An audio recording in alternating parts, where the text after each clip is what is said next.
काल मुंबई येथे मराठा आरक्षणाच्या आंदोलनादरम्यान लातूर येथील कैलासवासी विजय घोगरे यांचे निधन झालं।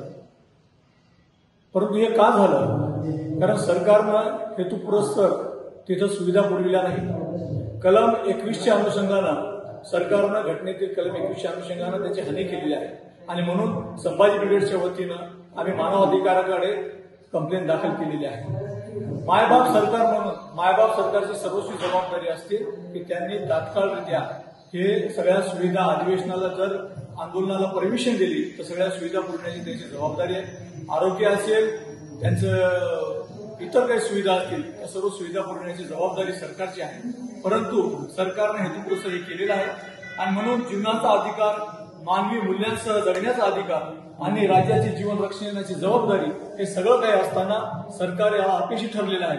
म्हणून संभाजी ब्रिगेडच्या वतीनं सरकारचा निषेध करत आम्ही मानव अधिकाऱ्याकडे ही कंप्लेंट दाखल केलेली आहे।